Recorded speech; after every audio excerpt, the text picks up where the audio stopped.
आशा पारेख की जिंदगी की कहानी उर्दू में।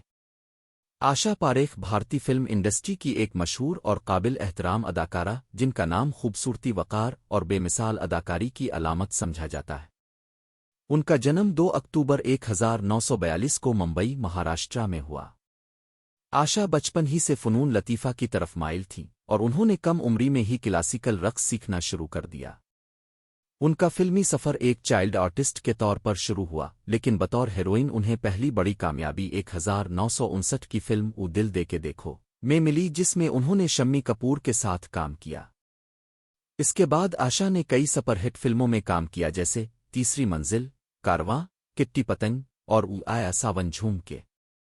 उनकी मुस्कुराहट अंदाज और बावकार शख्सियत ने उन्हें न सिर्फ फिल्मी दुनिया में बल्कि नाजरीन के दिलों में भी एक खास मकाम दिलाया। आशा पारेख सिर्फ एक कामयाब अदाकारा ही नहीं थीं, बल्कि उन्होंने फिल्म प्रोडक्शन और टीवी सीरियल्स की हिदायतकारी में भी अपना लोहा मनवाया। उन्होंने 1990 की दहाई में कई टीवी ड्रामे बनाए और मुख्तलिफ समाजी मौज़ूआत पर काम किया। इसके अलावा आशा ने सोशल वर्क में भी बढ़ चढ़कर हिस्सा लिया और कई खैराती इदारों से मुंसलिक रहे। आशा पारेख ने अपनी जिंदगी में शादी न करने का फैसला किया और अपनी मां के साथ जिंदगी गुजारी, जिनके वो बहुत करीब थीं।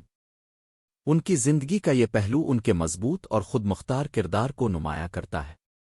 1992 में उन्हें पद्म श्री अवार्ड से भी नवाजा गया, जो कि भारत का चौथा सबसे बड़ा सिविल एजाज है। आशा पारेख आज भी भारतीय सिनेमा का एक रोशन बाब समझी जाती है। उनकी जिंदगी हम सब के लिए एक सबक है कि अगर आप में जज्बा हो, हुनर हो और दिल से मेहनत करने का हौसला हो तो कामयाबी आपके कदम चूमती है। आशा पारेख की फिल्मी जिंदगी में एक खास बात यह थी कि वो न सिर्फ ग्लैमरस किरदारों में नजर आएं, बल्कि संजीदा और जज्बाती किरदार भी बखूबी निभाए। खास तौर पर फिल्म किट्टी पतंग ओ में एक बेवा औरत के किरदार ने उनकी अदाकारी के नए पहलू को दुनिया के सामने पेश किया, जिस पर उन्हें फिल्म फेयर अवार्ड से भी नवाजा गया।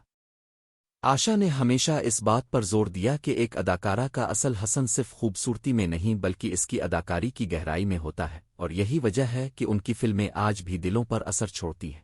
फिल्म इंडस्ट्री में अपनी कामयाबियों के बावजूद आशा पारेख ने सादगी, आजिज़ी और वक़ार का दामन कभी नहीं छोड़ा। वो फिल्मों से रिटायर होने के बाद भी सिनेमा से जड़ी रहें, मुख्तलिफ अवार्ड शोज़, सोशल इवेंट्स और इंडस्ट्री से मुताल्लिक सरगर्मियों में हिस्सा लेती रहें। उन्होंने फिल्म सर्टिफिकेशन बोर्ड की चेयरपर्सन के तौर पर भी खिदमात अंजाम दी और सिनेमा के मेयार को बेहतर बनाने के लिए इक़दामात किए। उनकी सोच और अमल हमेशा फिल्मी दुनिया को बेहतर बनाने की समत में रहा। आज आशा पारेख एक कामयाब, बावकार और बाहौसला औरत की अलामत समझी जाती है, जिन्होंने अपनी मेहनत, ईमानदारी और लगन से एक शानदार मकाम हासिल किया। उनकी जिंदगी एक ऐसा सबक है जो नौजवान नस्ल को सिखाती है कि कामयाबी सिर्फ शोहरत, अदौलत का नाम नहीं, बल्कि किरदार, खुलूस और सच्चाई से जड़ा हुआ एक सफ़र है। उनका सफ़र एक रोशन मिसाल है कि जब औरत खुद पर यकीन रखे और अपने उसूलों पर कायम रहे तो वो हर मैदान में कामयाब हो सकती है।